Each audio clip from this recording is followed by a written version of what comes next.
Motivated और skilled trainer, coach और counsellor के तौर पर अपनी खास और अलग पहचान बना चुकी Mrs Neetika Basu Ahuja ji NABARD, ICICI bank, mentor academy, CA institute Lucknow chapter, national institute for fashion technology आदि बहुत से ख्याति प्राप्त ऑर्गेनाइजेशंस में अपनी बहुमूल्य सेवाएं प्रदान कर चुकी हैं। Corporate training, faculty development, language development, students workshop आदि क्षेत्रों में एक्सपर्ट मिसेस नीतिका बासु आहूजा जी न्यूरो लिंग्विस्टिक प्रोग्राम में सर्टिफाइड न्यूरो सेमेंटिक्स कोच भी रह चुकी हैं। ट्रेनिंग डिजाइन में सर्टिफाइड और साइकोलॉजिकल काउंसलिंग में पीजी सर्टिफिकेट प्राप्त कर चुकी मिसेस नीतिका बासु आहूजा जी टीम बिल्डिंग, लीडरशिप और इंटरपर्सनल कम्युनिकेशन में भी दक्षता रखती हैं। मिसेस नीतिका बासु आहूजा जी का बिजनेस पाठशाला में एक्सपर्ट के तौर पर हम स्वागत करते हैं।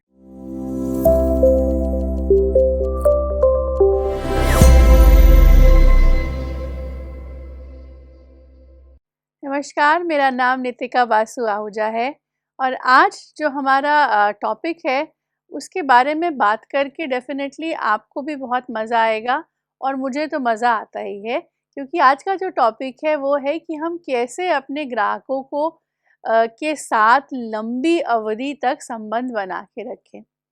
आपका ध्यान में ले जाना चाहूँगी आपके हर उस फेवरेट जगह पर जहाँ पर आप हर बार जाते हैं अपना पसंदीदा सामान खरीदने। वो आपका ग्रोसरी स्टोर हो सकता है, वो आपका इलेक्ट्रॉनिक बाज़ार हो सकता है, वो आपके अपने जो फैमिली डॉक्टर्स हैं वो भी हो सकते हैं।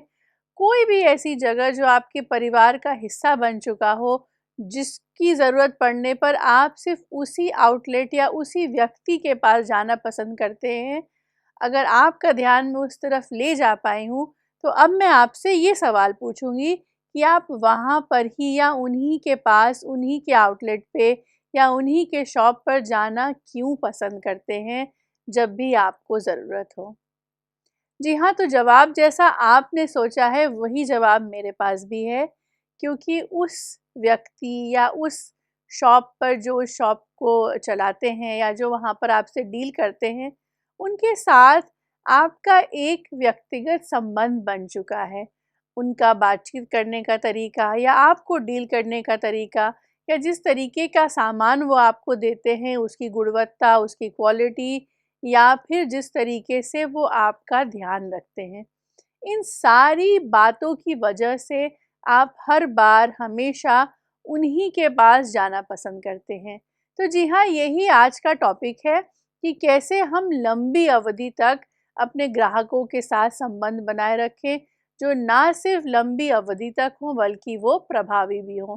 तो आप सब जो एंटरप्रेन्योर्स हैं, जो बिज़नेस कर रहे हैं, करना चाहते हैं, ये हमारे लिए एक बहुत ही इम्पॉर्टेंट बात है कि जो ग्राहक हमसे जुड़ रहा है वो हमेशा ही जुड़ा रहे, क्योंकि ग्राहक ही जो है वो हमारे व्यवसाय को चलाता है। ग्राहक के आने से हमारे व्यवसाय को उन्नति मिलती है, हमारे व्यवसाय को मुनाफा मिलता है। तो व्यवसाय में ग्राहक का आना हमारे लिए सबसे ज़्यादा ज़रूरी है, लेकिन सिर्फ उसका आना ही नहीं, उसका लगातार आना हमारे लिए और भी ज़्यादा ज़रूरी है।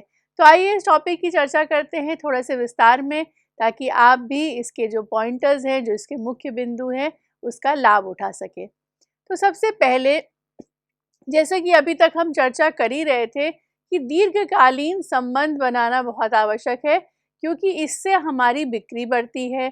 बिक्री बढ़ती है यानी कि ग्राहक हमारे पास लौट कर आते हैं, और ना सिर्फ वो हमारे पास लौट कर आते हैं बल्कि अपने साथ हो सकता है कुछ नए ग्राहक भी लेकर आए।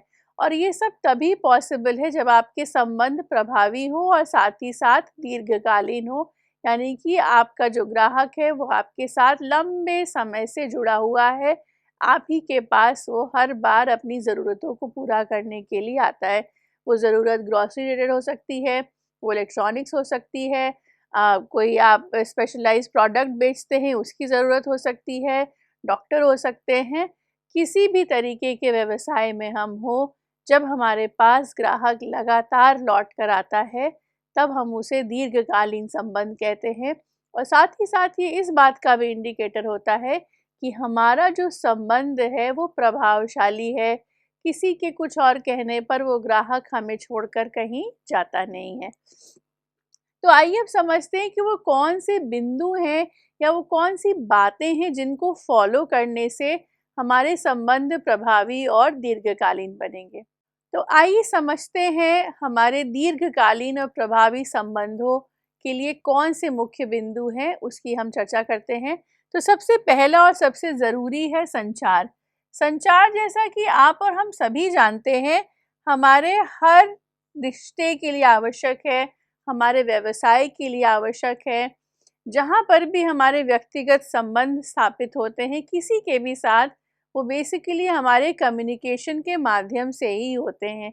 जितना अच्छा हमारा संचार का माध्यम होगा, जितने अच्छे से हम एक दूसरे को अपनी बात व्यक्त कर पाएंगे, समझा पाएंगे, कन्विंस कर पाएंगे, उतने ही अच्छे से व्यक्ति के साथ हमारे दीर्घकालीन संबंध जुड़ेंगे। आपका ध्यान मैं फिर से लेकर जाना चाहूँगी आपके हर उस मित्र के ऊपर जो शुरू से लेकर आज तक आपके मित्र हैं। कहीं न कहीं आप भी ये महसूस करेंगे कि उनकी और आपकी मित्रता इसीलिए बनी हुई है क्योंकि आप दोनों के बीच का कम्युनिकेशन जो है वो बहुत अच्छा है। आप उनकी बात सुनते हैं, समझते हैं, वो आपकी बात सुनते हैं, समझते हैं, आपकी ज़रूरतों को वो समझते हैं और उस हिसाब से उस वक़्त पे आपके साथ होते हैं। क्या यही कुछ चीज़ें हमारे व्यापार में इम्पॉर्टेंट नहीं हैं? अगर हम किसी ग्राहक के साथ जुड़ रहे हैं, तो उनके साथ भी कुछ ऐसा ही रिश्ता हमें बनाने की ज़रूरत होती है और हर रिश्ता जो हम अच्छी तरीके से बना पाते हैं, उसका मुख्य कारण जो है वो संचार है। तो दीर्घकालीन संबंध स्थापित करने के लिए हमारा जो संचार है वो बहुत उत्कृष्ट होना चाहिए। उत्कृष्ट यानी कि अच्छी तरीके से सिर्फ बातचीत नहीं होती है। जैसे कि मैं आपको बताना चाहूँगी, जब ग्राहक आपके पास आएँ, तो आपके चेहरे पर एक मुस्कुराहट हो, आपका मीट एंड ग्रीट बहुत अच्छा हो, जो भी समय हो, good morning, good evening, good afternoon, या अगर आप नमस्कार करते हैं तो बहुत अच्छी बात है। लेकिन अपने ग्राहक को ग्रीट ज़रूर करें विद अ स्माइल। आपकी ग्रीटिंग ही आपके ग्राहक को बताती है कि आप ना सिर्फ उनको पहचानते हैं बल्कि आप उनके अच्छे ग्राहक भी हैं। तो जब हम इस तरीके से उनको ग्रीट करते हैं, उनको किसी तरीके की भी सहायता चाहिए हो या उनको किस तरीके के प्रोडक्ट की ज़रूरत है, हम उसको समझते हैं और उसी प्रकार से उनको सामग्री दिखाते हैं, तो ये हमारे अच्छे कम्युनिकेशन की वजह से ही होता है। तो संचार बहुत ही अभिन्न अंग है और अभिन्न इसलिए क्योंकि जब हम किसी को कोई प्रोडक्ट दे रहे हैं या सेवाएं दे रहे हैं, उसके बदले में हम उनसे कुछ भुगतान लेते हैं, कुछ पेमेंट लेते हैं और पेमेंट के बदले में हम उनके साथ ये बेसिक कर्टसी जो होती है, जो संचार है, जो कम्युनिकेशन है, उसको हम अच्छा ही बनाकर रख सकते हैं। इसके लिए बहुत एफ़र्ट नहीं पड़ती, आपको सिर्फ मुस्कुराकर उनका अभिवादन करना होता है, उनका हाल-चाल पूछना होता है, उनकी पसंद और नापसंद को उनकी बातचीत से समझना होता है और उसी प्रकार से उनको डील करना होता है। उनके आने पर आपको खुशी ज़ाहिर करनी होती है और समय-समय पर उत्पाद या सेवा से संबंधित अगर उन्हें कोई सहायता चाहिए, तो वो भी आप संचार के माध्यम से दे सकते हैं। उत्पाद या सेवा से संबंधित सहायता के ऊपर मैं आपका थोड़ा ध्यान लेकर जाना चाहूँगी।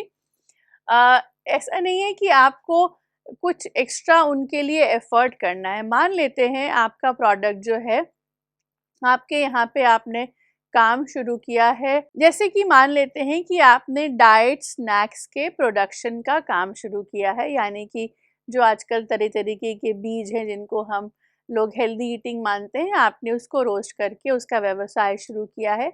आपके ग्राहक जो आपसे जुड़े हुए हैं, उनको ये प्रोडक्ट बहुत पसंद आता है, वो आपके पास उसको हमेशा ही लेने आते हैं। अब वो आपसे कुछ और सहायता चाहते हैं।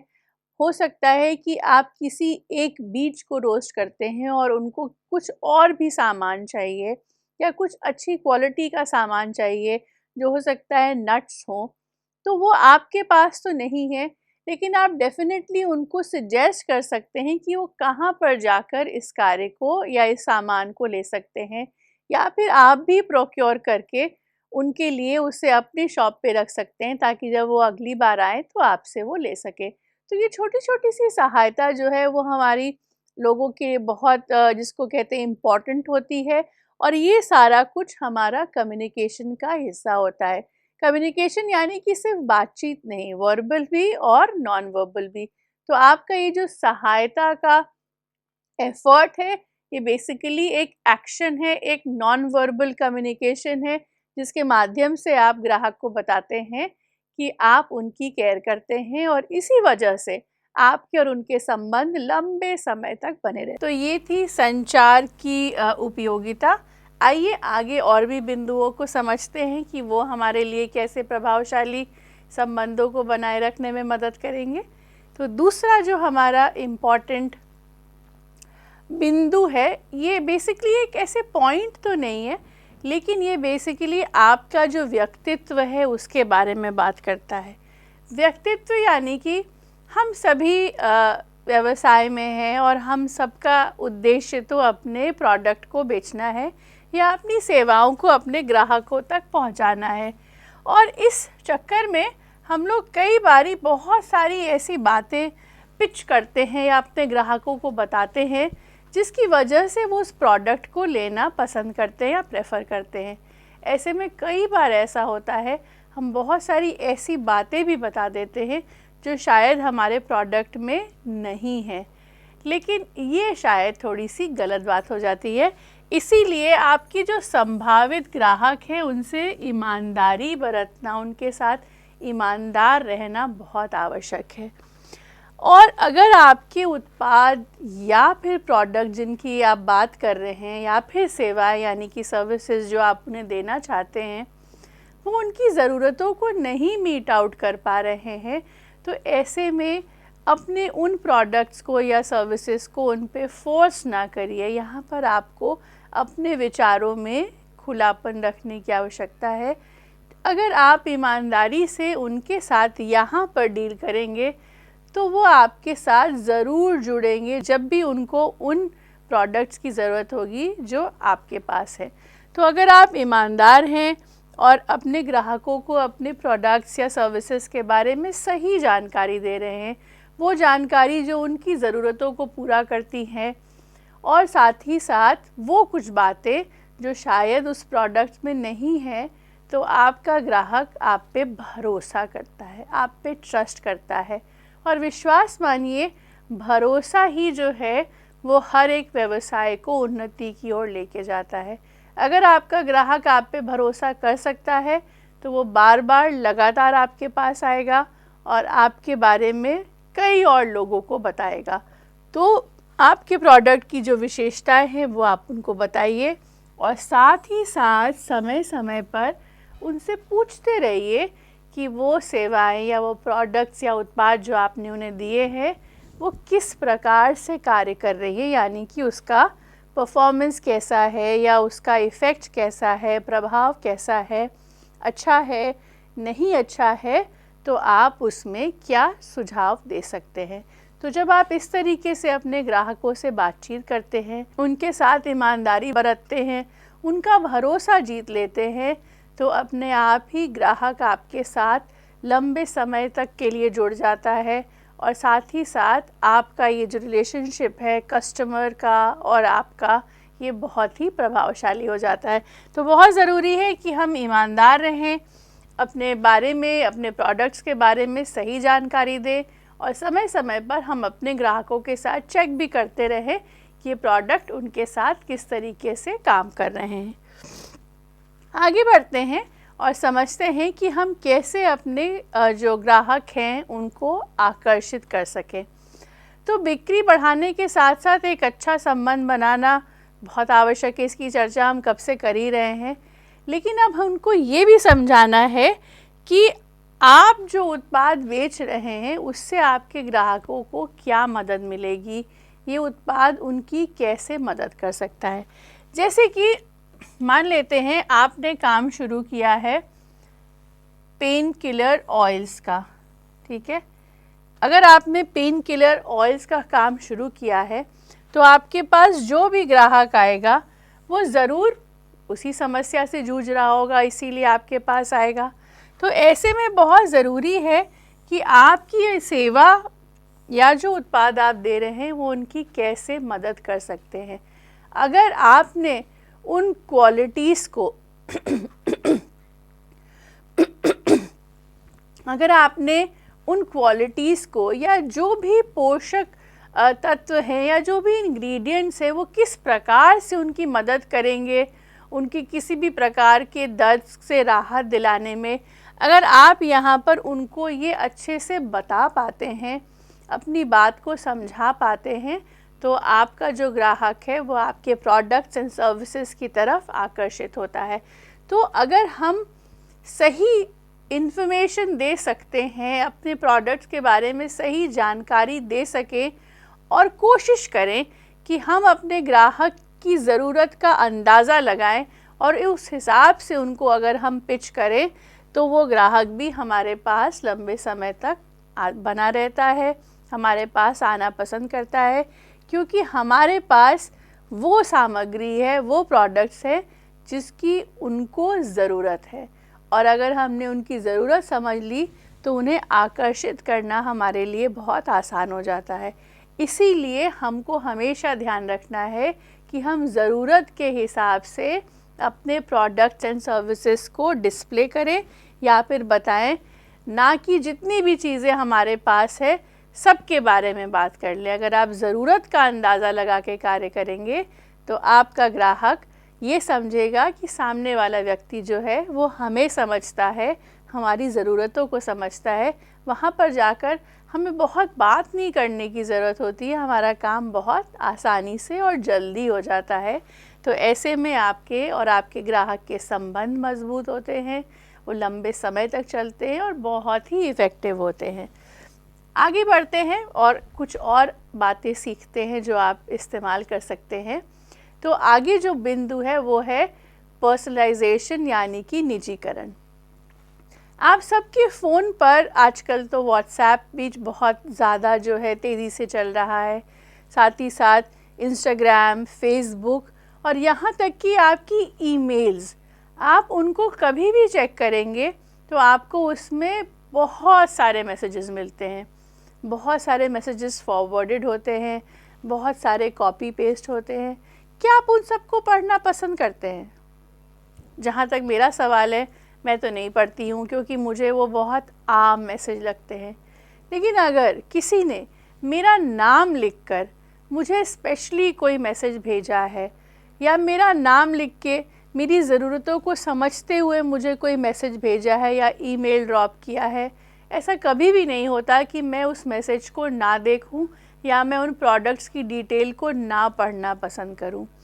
तो यही मुद्दा, यही बिंदु मैं आपको भी यहाँ बताना चाहती हूँ कि जब आपके मैसेजेस पर्सनलाइज होते हैं, पर्सनलाइज यानी कि उनके नाम के साथ, और जो आपने उनकी ज़रूरतें समझी हैं उसके हिसाब से जब आप सिर्फ उनके लिए एक मैसेज ड्राफ्ट करके, चाहे उनको व्हाट्सएप पे भेजते हैं, चाहे आप इंस्टाग्राम पे भेजते हैं, चाहे फेसबुक पे भेजते हैं, या फिर क्यों ना आप ईमेल पर भेजते हों, उनके लिए वो ख़ास हो जाता है।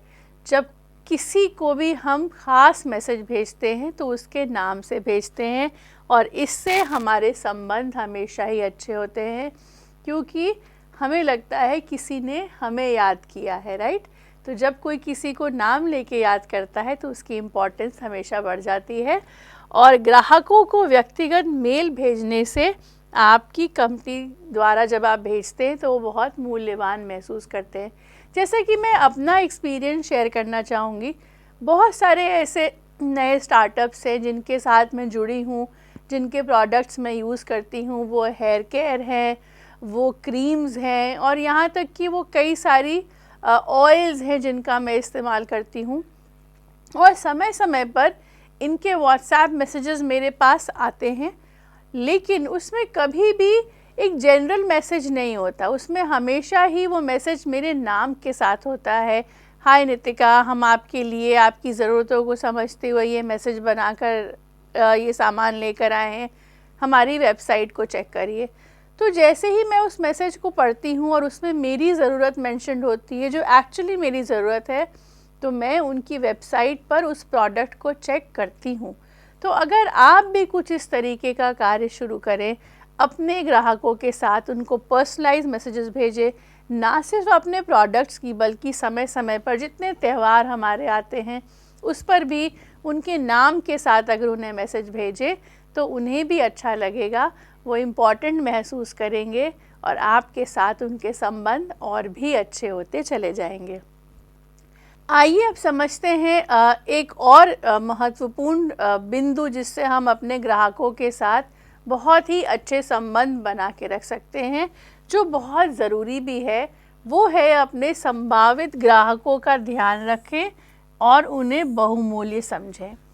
आपका ध्यान में लेकर जाना चाहूँगी किसी भी ऐसी जगह जहाँ पर आप 2-3 महीने बाद गए या प्रॉब्ली 1 साल बाद गए हों और वहाँ पे जो भी व्यक्ति डील कर रहा हो वो उसने आपको हंसकर अभिवादन किया और बोला कि सर आप बहुत समय के बाद आए हैं और आइए जो सामान आप लेते हैं उसमें हमारे पास और भी अच्छे प्रोडक्ट्स आ गए हैं, मैं आपको उन प्रोडक्ट्स को दिखाता हूँ। तो ऐसे में हमें कितनी खुशी होती है कि ना सिर्फ व्यक्ति हमें पहचानता है बल्कि उसको ये भी याद है कि मैं किस तरीके के प्रोडक्ट्स यूज़ करती हूँ या करता हूँ और वो मुझे उन चीज़ों तक लेकर जा रहा है। तो हमारा ये जो छोटा सा स्टेप होता है जिसमें हम लोगों को पहचानते हैं, उनकी ज़रूरतों को याद रखते हैं, वो हमारे ग्राहक को मूल्यवान महसूस कराता है। मैं आपका ध्यान लेकर जाना चाहूँगी ऐसे ही एक एक्सपीरियंस पे जो मेरे साथ हुआ। मैं एक सुपरमार्केट से जाके शॉपिंग करती हूँ, हर महीने तो नहीं जाती लेकिन 1-2 महीने में चली जाती हूँ। तो अभी जब मैं रिसेंटली गई तो मुझे कुछ लेना था जो मुझे वहाँ नहीं मिला, तो वहाँ जो लेडी मुझसे डील कर रही थी उन्होंने मुझसे यही कहा कि मैम ये सामान हमारे पास 1-2 दिन बाद आ जाएगा, हम आपको कॉल कर देंगे, आप प्लीज़ हमारे पास आके उसको ले जाइएगा, आप तो हमारी पुरानी कस्टमर हैं, आप हमारे पास अक्सर आती रहती हैं। तो उनका ये कहना मेरे लिए काफ़ी था क्योंकि मुझे ऐसा लगा, जेन्युइनली ऐसा लगा कि उन्होंने मुझे पहचान लिया है क्योंकि मैं वहाँ से अक्सर ख़रीदारी करती हूँ। तो मूल्यवान महसूस कराने के कई तरीके हो सकते हैं लेकिन ज़रूरी है कि आप अपने हर ग्राहक को याद रखें, उनकी ज़रूरतें याद रखें, उनका नाम याद रखें और साथ ही साथ उनको उनकी ज़रूरत की चीज़ें आप मुहैया कराने में उनकी मदद करें। दूसरा और बहुत इम्पॉर्टेंट पॉइंट वो कि हमें अपने ग्राहकों का विश्वास जीतना है, जिसके लिए सबसे ज़्यादा ज़रूरी है कि हम ईमानदार रहें। ईमानदारी यानी कि हमारे प्रोडक्ट्स की जितनी अच्छाइयाँ हैं हम वो भी उन्हें बताएं और साथ ही साथ जो नहीं अच्छा है वो भी बताएं।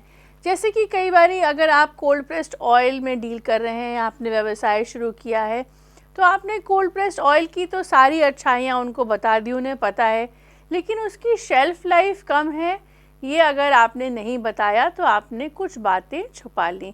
तो अगर कम शेल्फ़ लाइफ भी आप उनको बताते हैं तो आपने कंप्लीट ट्रांसपेरेंसी बरती, आपने उनको उस प्रोडक्ट के बारे में सब कुछ बताया जो अच्छा है, जो एडवांटेजेस हैं और साथ ही साथ जो डिसएडवांटेजेस हैं।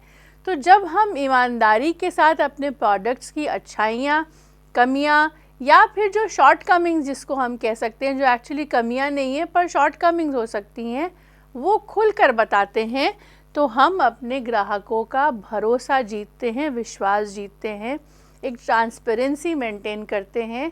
इससे भी ग्राहक अपने आप को मूल्यवान महसूस करते हैं और आप उनके भरोसे के पात्र हो जाते हैं।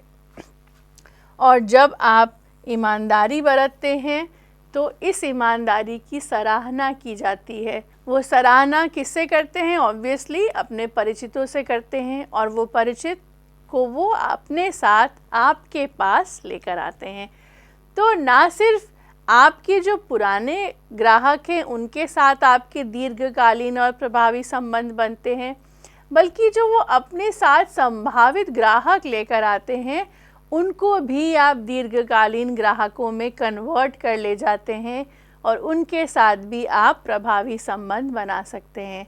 सिर्फ 2-4 बातों का ध्यान रखना है, हमारा संचार, हमारा अभिवादन उनके साथ कैसा हो, हम उनकी ज़रूरतों को किस प्रकार से समझें, जो प्रोडक्ट्स हम उनको दे रहे हैं समय समय पर उसका फीडबैक लेते चलें, उनको उनकी ज़रूरत के हिसाब से सामान दें, उन्हें याद रखें, उनकी ज़रूरतों को याद रखें और उनके साथ कंप्लीट ट्रांसपेरेंसी और ईमानदारी बरतें।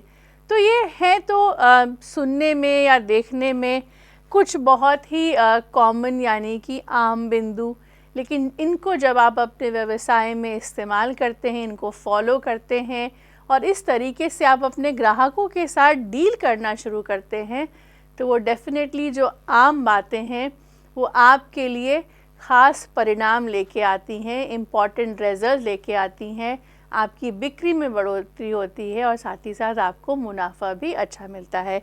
तो आशा करती हूँ ये सारी जो आज हमने पॉइंटर्स डिस्कस किए, इसका उपयोग आप अपने व्यवसाय में कर पाएंगे और आप भी अपने ग्राहकों के साथ लंबी और प्रभावशाली, जिसे हम कहते हैं, संबंध स्थापित कर पाएंगे, जिससे आपका व्यापार और भी उन्नति करेगा। और अब जो चर्चा हम करने वाले हैं वो बहुत ही मुझे लगता है हर व्यवसाय के लिए वो बहुत आवश्यक है। वैसे तो हम सभी विषयों के बारे में कुछ ऐसा ही कहते हैं, लेकिन अभी जो विषय हम बातचीत करने वाले हैं वो एक्चुअली बहुत इम्पॉर्टेंट रोल प्ले करता है। चलिए इसको एक उदाहरण के माध्यम से समझते हैं। बहुत ज़्यादा गर्मी पड़ रही है, आपके कुछ कमरों में बहुत ठंडक है, लेकिन एक आध कमरा जो है वो आपका बहुत ही गर्म हो जाता है, या फिर बहुत ठंड पड़ रही है, आपके कमरे बहुत ठंडे हो जाते हैं। तो आपको ऐसे में कोई अप्लायंस चाहिए जो चाहे ठंड का मौसम हो तो आपके कमरे को गर्म रखे, गर्मी का मौसम हो तो आपके कमरे को ठंडा रखे। ऐसे में आनन फानन में, क्योंकि इमरजेंसी है, ठंड लग रही है या गर्मी लग रही है, तो हम दौड़ते भागते किसी स्टोर पे जाते हैं और वहाँ से एक एसी या फिर एक हीटर परचेज़ करके ले आते हैं। एसी इंस्टॉल होता है, हीटर चलता है और कुछ दिनों बाद ही 2-4-10 दिन बाद वो ख़राब हो जाता है, वो नहीं चलता। जाहिर सी बात है, आपको बहुत गुस्सा आता है, मुझे भी आता है, और हम वो सामान लेकर उस शॉप पे पहुंच जाते हैं और नाराज़गी से उनको बताते हैं कि अभी हमने ये सामान लिया और ये ख़राब हो गया। ऐसे में अगर शॉपकीपर भी आपसे नाराज़गी से ही बात करे कि सर इसमें मैं कुछ नहीं कर सकता हूँ, ये तो कंपनी का सामान है और अब आपको कस्टमर केयर सर्विस पे कॉल करके ही इस सामान को बनवाना पड़ेगा, हमारी ज़िम्मेदारी सिर्फ सामान बेचने तक थी, उसके बाद हम आपके लिए कुछ नहीं कर सकते। कैसा लगेगा आपको? बहुत ही ख़राब लगेगा। कई बारी हम बहुत असहाय महसूस करेंगे, कई बारी हम बहुत, जिसे हम कहते हैं, ठगा हुआ महसूस करेंगे, क्योंकि अब मैं एक सिचुएशन में हूँ, एक मुसीबत में हूँ और जहाँ से मैंने सामान लिया है उन्होंने मेरी मदद करने से मना कर दिया है। वो मुझे कहीं और भेजना चाहते हैं जिसकी मुझे जानकारी नहीं है, जहाँ मैं किसी को जानता नहीं हूँ।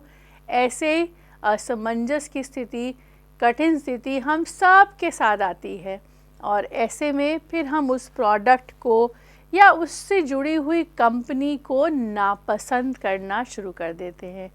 तो आज जिस विषय पे हम चर्चा करने वाले हैं वो इतना ही इम्पॉर्टेंट है कि हमारा काम अपने ग्राहकों के साथ सिर्फ बिक्री तक ही नहीं है, उसके बाद की सेवाएं यानी कि आफ्टर सेल सर्विसेज भी हमारे प्रोडक्ट्स या हमारी कंपनी के लिए इम्पोर्टेंस रखती हैं और ये वो सर्विसेज हैं जो हमारे ब्रांड नेम को बनाती हैं और हमारे पास ग्राहकों को लेकर आती हैं। कुछ ब्रांड्स अगर मैं आपको बोलूं कि आप सोचिए, तो आप चुनिंदा कुछ ब्रांड्स के नाम ले पाएंगे जिनकी सर्विसेज आपको अच्छी लगती हैं, क्योंकि सामान खरीदने के बाद भी वो आपकी सेवा में तत्पर रहते हैं। चाहे आपकी कॉल हो, चाहे आपकी कोई परेशानी हो, चाहे आपने उनको एक जनरली कुछ इंक्वायरी करने के लिए फ़ोन किया है, वो अदब से आपको जवाब देते हैं और आपकी हर बात को, आपकी हर समस्या को सुनते हैं, अटेंड करते हैं और साथ ही साथ उसका सल्यूशन भी देते हैं। तो इसीलिए आफ्टर सेल सर्विसेज जो हमारा आज का टॉपिक है वो बहुत इम्पॉर्टेंट रखता है हर एक बिज़नेस के लिए, क्योंकि बिज़नेस सिर्फ बिक्री तक नहीं सीमित है, उसके बाद की सेवाएं एक्चुअली बिज़नेस को बनाती हैं। तो आइए वो क्या चीज़ें हैं और हमें कैसे इसको इम्प्लीमेंट करना है उसको हम समझते हैं। तो जैसे कि अभी हम डिस्कस कर ही रहे थे कि परिभाषा क्या है, तो बिक्री के बाद जो भी विभिन्न सेवाएं हैं रिलेटेड टू प्रोडक्ट या सर्विसेज, जब आप अपने ग्राहकों को वो सेवाएं भी मुहैया कराते हैं, वो सेवाएं भी उनको प्रदान करने के लिए तत्पर रहते हैं, उसे हम आफ्टर सेल सर्विसेज कहते हैं। जैसे कि जो उदाहरण मैंने आपको शुरुआत में दिया, अगर उसी उदाहरण में मैं जो आपका कस्टमर से जो डील कर रहा है व्यक्ति, वो अगर अपने बातचीत करने के तरीके को बदल दे, वो मदद करने लगे कि सर कंपनी का एक वेयरहाउस है या कंपनी का एक सर्विस स्टेशन है, मैं आपको वहाँ का नंबर और पता दे देती हूँ, आप वहाँ पर चले जाइए और मैं अपनी तरफ से भी बता देती हूँ कि ये सामान जो है आपने अभी ख़रीदा था ख़राब हो गया है, तो वो आपकी ज़रूर मदद कर देंगे। तो जब उनका टोन मदद वाला होता है या वो अपनी तरफ से आपको एक राह दिखा रहे होते हैं, तब हम उनको शायद पसंद कर पाते हैं। तो इसी को हम आफ्टर सेल सर्विसेज कहते हैं, राइट। और आफ्टर सेल सर्विसेज के बहुत ज़रूरी बात है कि कई बारी हमारे जो सामान हमने लिया है उसके हो सकता है कल पुर्जे ख़राब हो गए हों। मैं आपको यहाँ मार्क करके दिखाती हूँ कि आफ्टर सेल सर्विसेज किन किन एरियाज़ में ज़रूरत पड़ती है। हो सकता है कल पुर्जे यानी कि स्पेयर पार्ट्स की सर्विसेज है, कोई स्पेयर पार्ट ख़राब है उसकी सर्विसिंग होनी है, या कुछ रिपेयर होना है, या ग्राहक जहाँ पर आपने जो मशीनरी इंस्टॉल की है वहीं पे सर्विसेज होनी है। तो ये सब आफ्टर सेल सर्विसेज कहलाते हैं। आपके और हमारे घरों में आरओ मशीन लगी है या कोई भी पानी की मशीन लगी हुई है, समय समय पर व्यक्ति आता है, उसकी चेकिंग करता है, चाहे आपने एएमसी क्यों न ले रखी हो, लेकिन वो व्यक्ति अपने समय से आता है, आपकी मशीन की मेंटेनेंस करता है, उसके जो भी पार्ट्स बदलने हो वो अगर एएमसी का हिस्सा है तो उसमें बदल देता है, और अगर वो एएमसी का हिस्सा नहीं होता है तो भी वो उनकी सर्विस करके जाता है, चाहे उस पार्ट्स के पैसे ले ले, लेकिन वो आपको सेवाएं पूरी देता है। तो आफ्टर सेल सर्विसेज अगर आप देखें तो आपके घर में हर प्रोडक्ट की चलती रहती है। अगर आपके पास फ्रिज है, किसी भी कंपनी का फ्रिज है, आप कस्टमर केयर पे कॉल करते हैं, वो आते हैं, आपका फ्रिज ठीक करते हैं। अगर वो वारंटी में है तो वो आपसे उन पार्ट्स के पैसे नहीं लेते जो वारंटी के अंडर में हैं, और साथ ही साथ आपको सेवाएं भी पूरी देते हैं। इन सेवाओं से ही हमारा भरोसा उस कंपनी पर बढ़ता है, और अगली बार भी अगर हम कोई प्रोडक्ट लेने के बारे में सोचते हैं तो हम उस कंपनी पर ही भरोसा कर पाते हैं, क्योंकि उनकी आफ्टर सेल सर्विसेज जो हैं वो हमारे लिए बहुत अच्छी होती हैं। तो आफ्टर सेल सर्विसेज जो हैं वो अगर इतनी इम्पॉर्टेंट है तो आइए अब समझते हैं कि उन्हें हम करते कैसे हैं। थोड़ा सा और प्रकाश डालना चाहूँगी कि आफ्टर सेल सर्विसेज हमारे लिए ज़रूरी क्यों हैं। ये महत्वपूर्ण भूमिका इसलिए रखती है क्योंकि ये हमारा जो ब्रांड नेम है उसको इस्टेब्लिश करती है, हमारे ब्रांड पर लोगों का भरोसा बढ़ाती है, और जब लोगों का भरोसा बढ़ता है तो वो हमारे ब्रांड से सालों साल लगातार जुड़ते रहते हैं, और कंपनी के साथ भी वो जुड़े रहते हैं। जैसे कि अगर कुछ महत्वपूर्ण कंपनीज़ की हम बात करें तो टाटा की गाड़ियाँ सभी पसंद करते हैं क्योंकि वो स्टर्डी होती हैं और उनकी आफ्टर सेल सर्विसेज अच्छी हैं। तो अगर किसी को ऐसी गाड़ी चाहिए जो अच्छी, सस्ती और मज़बूत हो तो वो टाटा के साथ जुड़ना पसंद करता है। इसी प्रकार से हर क्षेत्र में हम किसी एक ब्रांड पर भरोसा करते हैं। अगर आप एविड फ़ोन यूज़र हैं तो या तो आप सालों साल सैमसंग के फ़ोन यूज़ कर रहे हैं, या फिर आप सालों साल एप्पल के फ़ोन यूज़ कर रहे होंगे, या फिर जितने भी नए प्रोडक्ट्स आए, जितने भी नए ब्रांड्स आए हैं, अगर किसी भी एक ब्रांड के साथ आपको वो भरोसा मिल गया तो आप अपना अगला फ़ोन भी उसी ब्रांड का ख़रीदना चाहते हैं।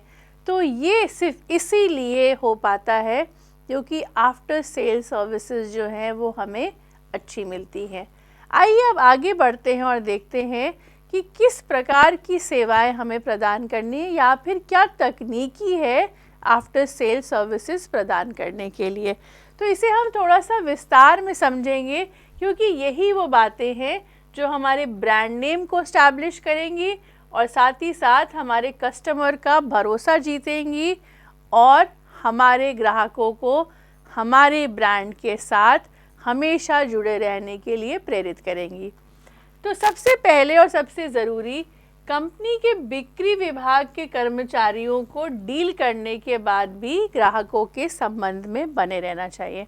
अभी क्या होता है कि हमने सामान दे दिया और हमें लगा हमारी जिम्मेदारी ख़त्म, लेकिन हमारी जिम्मेदारी वहाँ से शुरू।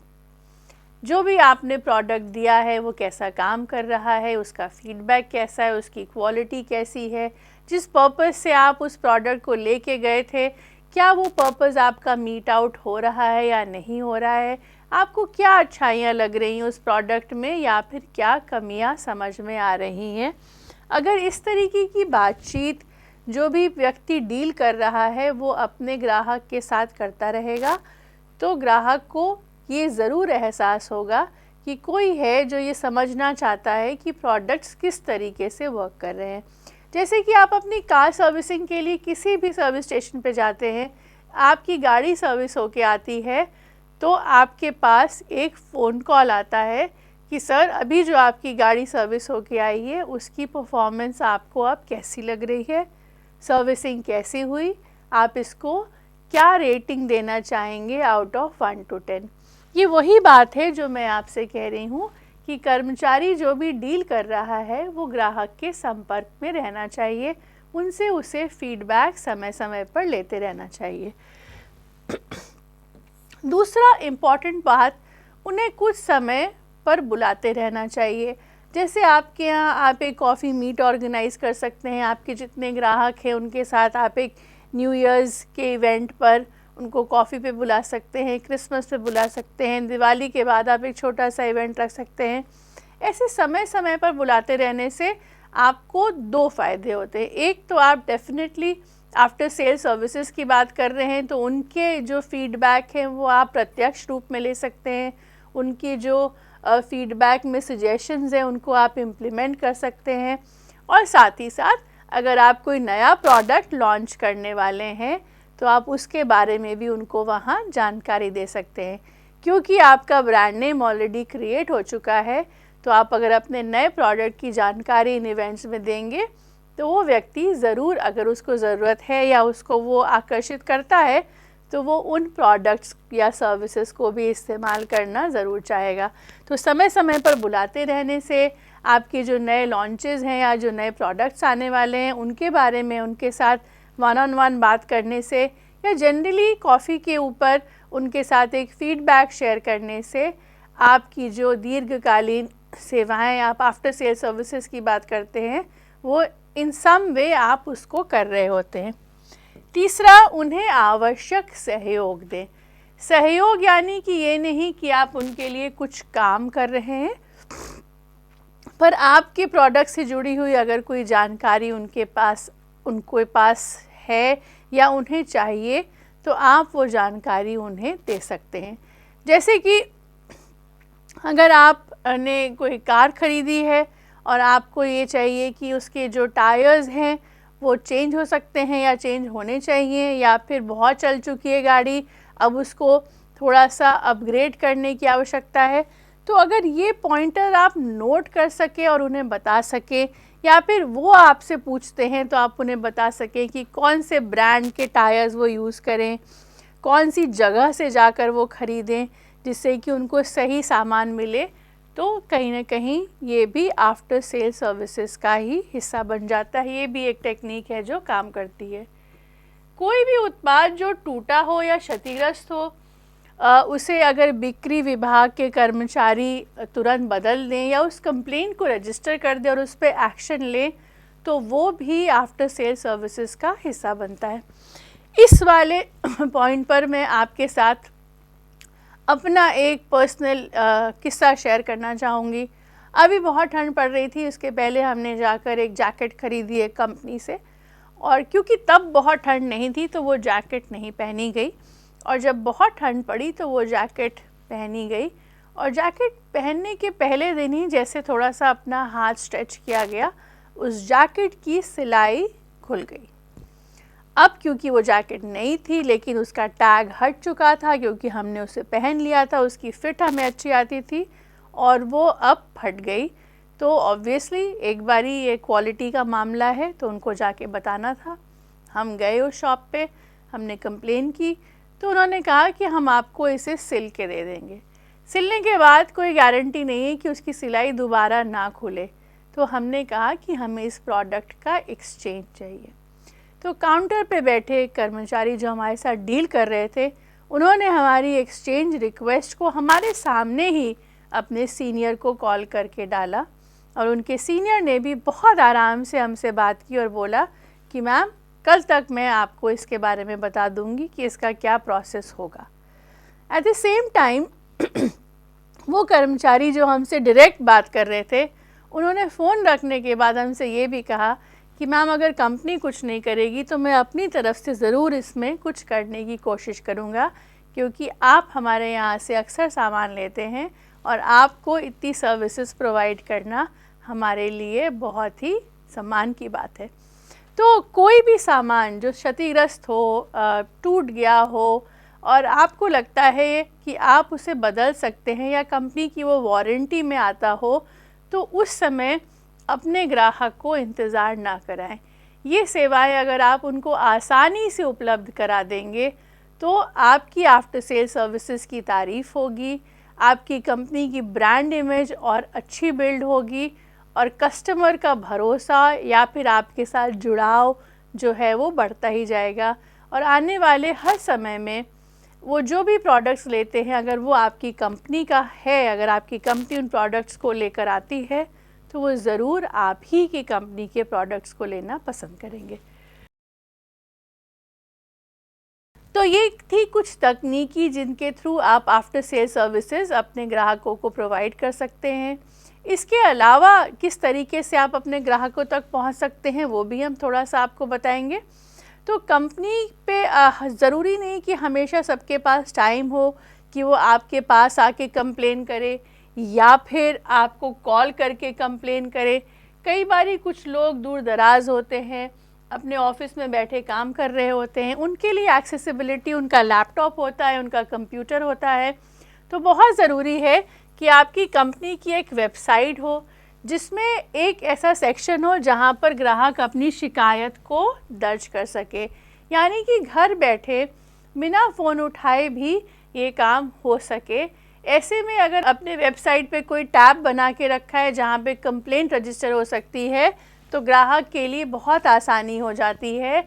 और ये भी एक तरीके की आफ्टर सेल सर्विसेज है कि घर बैठे ही आप आफ्टर सेल सर्विसेज का फ़ायदा उठा सकते हैं, या फिर एक फ़ोन कॉल से भी आप आफ्टर सेल सर्विसेज का फ़ायदा उठा सकते हैं।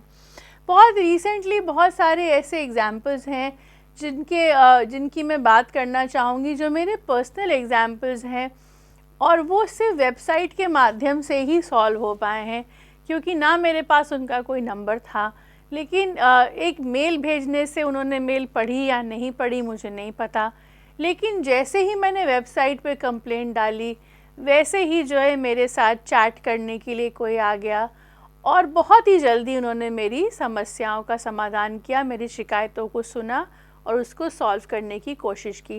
तो जितना आप आसान बना दें अपने कस्टमर के लिए आपसे जुड़ना, किसको कहते हैं हम सेल्स के बाद, वो भी आफ्टर सेल सर्विसेज की एक तकनीकी होती है। दूसरा, ग्राहकों से उत्पादों और सेवाओं की प्रतिपुष्टि लें, यानी कि फीडबैक लेते चलें। फीडबैक जो है वो बहुत आवश्यक है, क्योंकि हमने सामान बेचा पर क्या वो क्वालिटी या जो वो सोच के सामान लेकर गए थे उस पर खरा उतरा। यदि नहीं उतरा तो वो कौन सी बातें हैं जिन पे आप अगली बार सुधार कर सकते हैं। तो फीडबैक जो है वो आपके प्रोडक्ट को लगातार इम्प्रोवाइज़ करने में मदद करता है और आपके ग्राहक को वो काफ़ी संतुष्ट भी करता है। तो इसीलिए समय समय पर आप उनके फीडबैक लेते चलें। ग्राहकों को अपनी कंपनी के साथ वार्षिक रखरखाव अनुबंध पर हस्ताक्षर करने के लिए कहें, यानी कि AMC जिसको हम कहते हैं, एनुअल मेंटेनेंस कॉन्ट्रैक्ट। तो जब ग्राहक आपसे सामान लेकर गया, अब उसको अपने सामान को मेंटेन भी करना है। तो अगर आपकी कंपनी ही उनको AMC दे दे तो ग्राहक की एक चिंता दूर हो जाती है कि ख़राब होने पर या कोई परेशानी होने पर मुझे कहीं भागना नहीं है। AMC है यानी कि समय समय पर लोग इसकी चेकिंग करने आएंगे, इसकी सर्विसिंग करने पर आएंगे और जो भी खराबी है उसको ठीक करके जाएंगे। अगर पार्ट्स AMC के हिस्से में है तो वो बिना किसी पैसों के बदल जाएंगे, और अगर कोई पार्ट्स AMC के अंतर्गत नहीं आते हैं तो भी मुझे उसके लिए कहीं भागना नहीं है, वो उसके लिए चार्ज करेंगे और मेरा काम हो जाएगा। तो AMC भी आफ्टर सेल सर्विसेज का एक बहुत इम्पॉर्टेंट हिस्सा है, जिसमें ग्राहक को आप अपने साथ जोड़ के रखते हैं, उनको आप लगातार सेवाएं प्रदान करते हैं।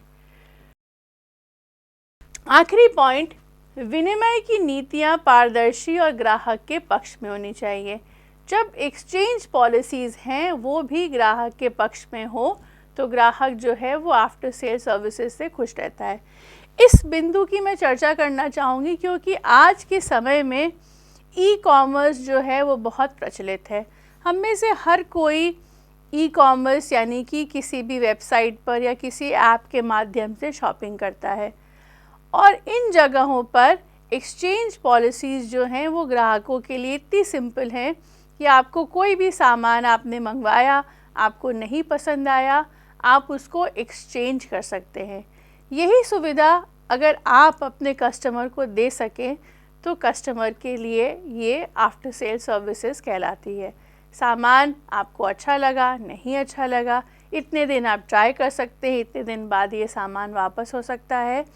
तो अगर ये सर्विसेज ट्रांसपेरेंट हैं, यानी कि आपने लिस्ट डाउन कर दिया है कि किन शर्तों पर ये सामान एक्सचेंज होगा, और अगर उन शर्तों को ग्राहक मीट आउट कर रहा है तो आप सामान एक्सचेंज कर दे रहे हैं, ये भी एक प्रकार की आफ्टर सेल सर्विसेज है कि सामान बिकने के बाद वो फटा है, ख़राब है, या फिर पैकेट खुलने के बाद जो है वो सामान की क्वालिटी अच्छी नहीं निकली, उसमें फंगस लगी रही और आपने कह दिया कि अब हमने सामान बेच दिया, अब इससे हमारा कोई मतलब नहीं है। तो ऐसा नहीं होना चाहिए। आपकी एक्सचेंज पॉलिसीज़ जो हैं वो होनी चाहिए और ट्रांसपेरेंट होनी चाहिए ताकि ग्राहक को कोई भी परेशानी हो तो वो एक्सचेंज पॉलिसी के अंतर्गत उसको बदल सके। तो जब हम इन तकनीकियों का इस्तेमाल अपने बिज़नेस में करते हैं तो ग्राहक जो है वो, जैसे कि मैं शायद बार बार इस बात को कह रही हूँ लेकिन शायद यही बात बहुत इम्पोर्टेंस रखती है, वो है भरोसा। तो जब आप आफ्टर सेल सर्विसेज सही प्रकार से देते हैं, इन तकनीकियों का इस्तेमाल करते हुए देते हैं, तो आप बार बार लगातार अपने ग्राहकों का भरोसा जीतते जाते हैं, उनको आप अपने ब्रांड के साथ लॉयल बनाते जाते हैं और अपनी ब्रांड इमेज को ना सिर्फ स्टैब्लिश करते जाते हैं बल्कि उसको इन्हांस भी करते जाते हैं। तो ये सारी जो तकनीकियाँ मैंने आज आपके साथ डिस्कस करी, आशा करती हूँ कि ये सारी अगर नहीं तो जो भी आपके उत्पादों या सेवाओं पर लागू होती हों उनको आप ज़रूर अपने कार्य में लेकर आएंगे और इसका जो लाभ है आप वो उठा पाएंगे। हमारे साथ इस चर्चा में बने रहने के लिए बहुत बहुत धन्यवाद।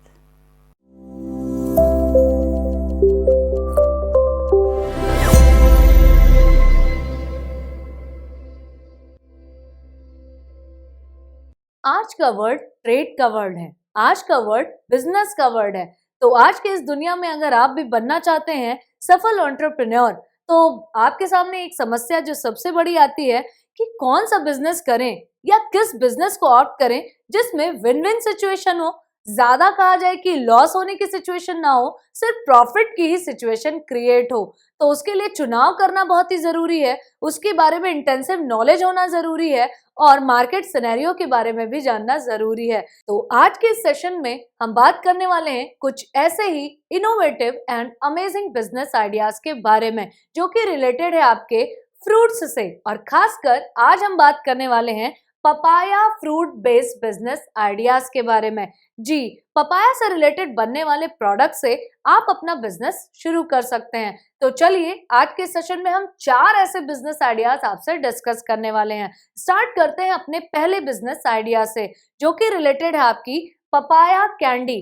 पपाया कैंडी, जिसे हम टूटी फ्रूटी के नाम से भी जानते हैं, बच्चों में खासा इसको लेकर क्रेज देखा जाता है टूटी फ्रूटी को, और इसके मेकिंग बिजनेस में इसीलिए इतना ज्यादा उछाल या कहा जाए इतनी ज्यादा डिमांड या ग्रोथ देखने को मिल रही है। तो सबसे पहले तो आपको बता दें कि पपाया कैंडी, जिसे हम टूटी फ्रूटी के नाम से जानते हैं, बहुत ज्यादा पॉपुलर है।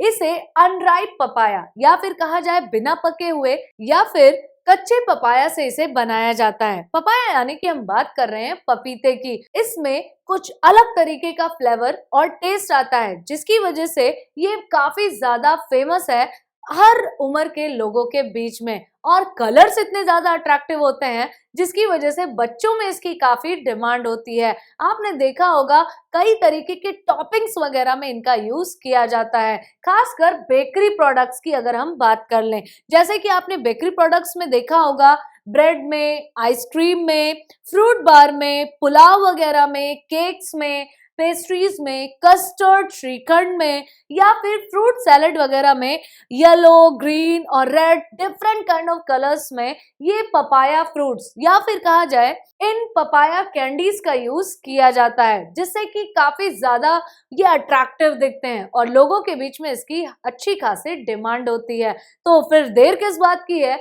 आज ही इन्वॉल्व होइए इस बिजनेस में और अपने आप को एक सफल उद्यमी बनाइए। लेकिन इससे पहले आपको एक चीज जानना जरूरी है कि इसका मार्केट सिनेरियो क्या है, क्या आप इसमें सस्टेन कर सकते हैं और इसमें किस तरीके से आप अपना कैपिटल इन्वेस्ट कर सकते हैं, या फिर कितना इसमें ग्रोथ आपको नजर आ रहा है। तो अगर मैं बात करूं पपाया कैंडी की, तो मैंने जैसा कि आपको बताया था ये इंडिया में काफी पॉपुलर है, लेकिन साथ ही साथ आजकल इंटरनेशनल लेवल पे भी इंडिया के प्रोडक्ट्स की बहुत ज्यादा डिमांड हो रही है। यही कारण है कि number of small scale units भी अब इससे रिलेटेड आइटम्स को मैन्युफैक्चर कर रही हैं इंडिया में। और इसका एक रीजन और है, क्योंकि मार्केट बहुत अच्छा अवेलेबल है इंडिया में और काफी प्रॉफिटेबल भी है। अब बात कर लेते हैं इसके इंडियन मार्केट साइज के बारे में।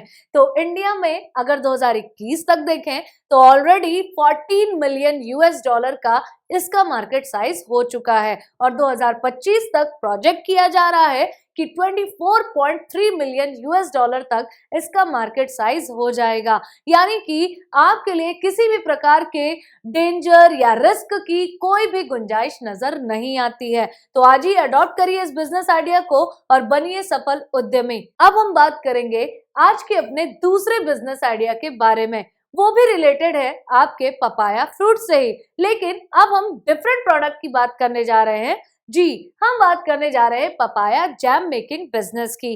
तो पपाया जैम जो है ये भी पपाया फ्रूट से बनाया जाता है, यानी कि उसके गूदे से बनाया जाता है, इसे तैयार किया जाता है और कई कलर्स में तैयार किया जाता है, जैसे कि रेड, येलो और भी डिफरेंट काइंड ऑफ कलर्स में इन्हें प्रिपेयर किया जाता है।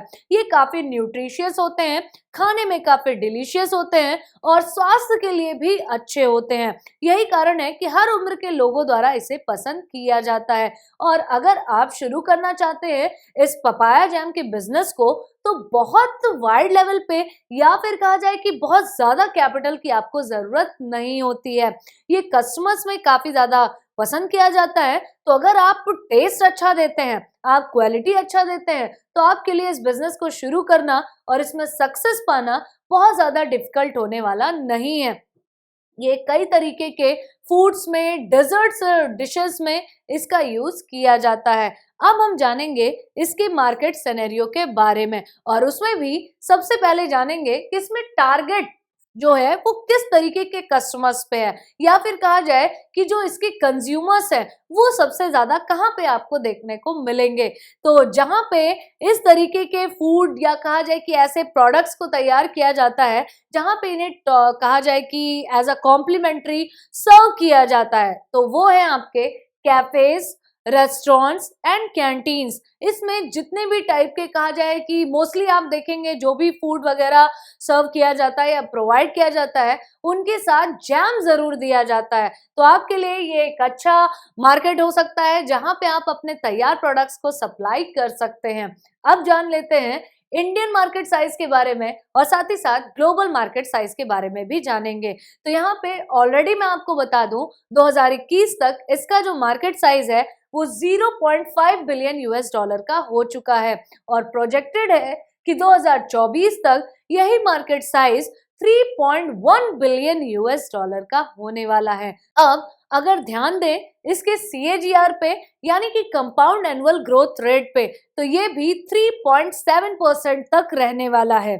तो ये भी आपका 3.7% तक रहने वाला है। और अगर बात करें फोरकास्टिंग की 2021 से 24 तक की, तो मात्र 3 साल में ही ये आपको दिखे, तो मात्र 3 साल में ही आपको ये 3.7% के रेट से दिखेगा। और ग्लोबल मार्केट साइज भी आप देख सकते हैं कि ऑलरेडी 3.5 बिलियन यूएस डॉलर तक का हो चुका है, यानी कि पूरी तरीके से आपके लिए ये मार्केट रेडी है।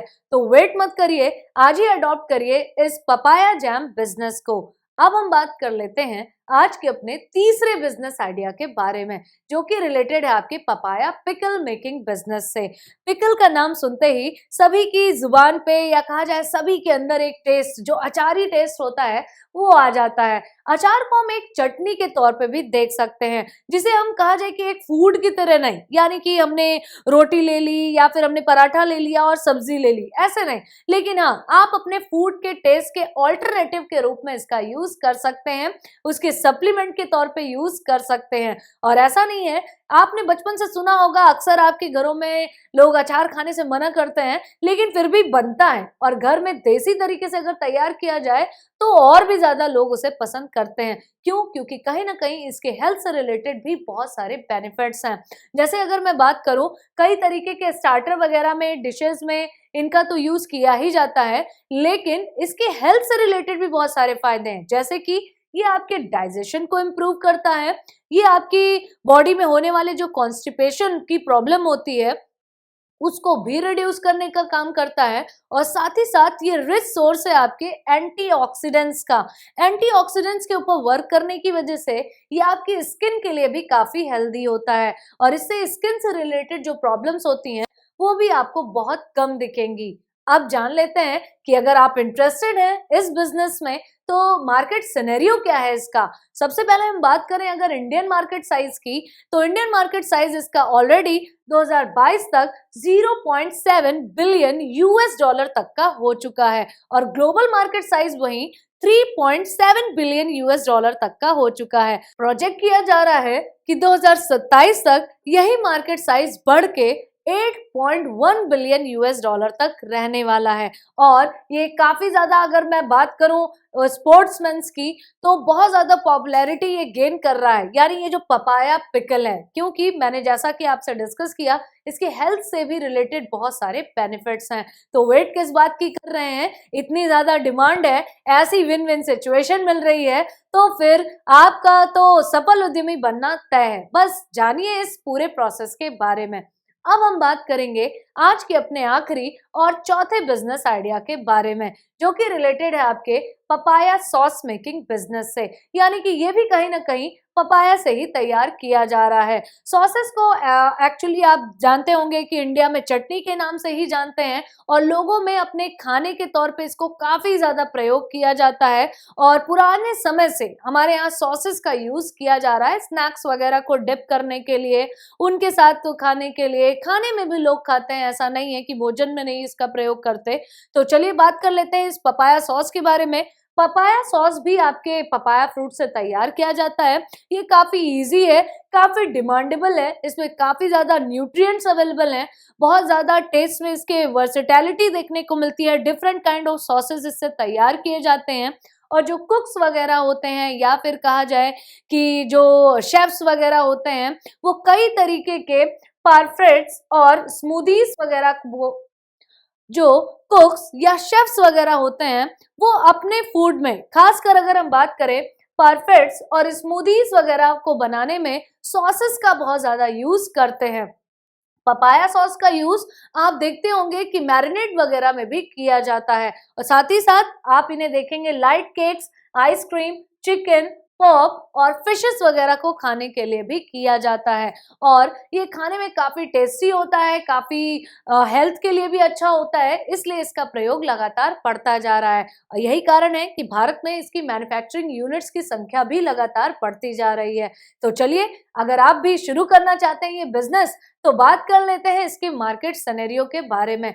तो इंडिया में जो पपाया सॉस है इसका मार्केट साइज 2018 तक जब वैल्यू किया गया था तो ऑलरेडी 138.96 मिलियन यूएस डॉलर का है और प्रोजेक्ट किया जा रहा है कि 2024 तक यही market size 341 million US dollar तक का हो जाएगा और CAGR एक्सपेक्ट किया जा रहा है कि मात्र 3 साल में यानी कि 2021 से 2024 के बीच में अगर देखें तो 5.4% तक रहने वाला है। वहीं ग्लोबल मार्केट साइज ऑलरेडी 2021 तक 1.3 बिलियन यूएस डॉलर का हो चुका है। तो उम्मीद है कि आज का सेशन आपके लिए फायदेमंद साबित हुआ होगा और अगर आपके आज के सेशन से रिलेटेड कोई भी सवाल है तो उसके लिए आप जुड़ सकते हैं हमारे जूम सेशन से, जिसका लिंक आपको YouTube चैट बॉक्स में प्रोवाइड कर दिया जाएगा। तो जुड़ना मत भूलिए हमारे जूम सेशन से और पूछिए अपने सवाल और पाइए अपने जवाब एक्सपर्ट से।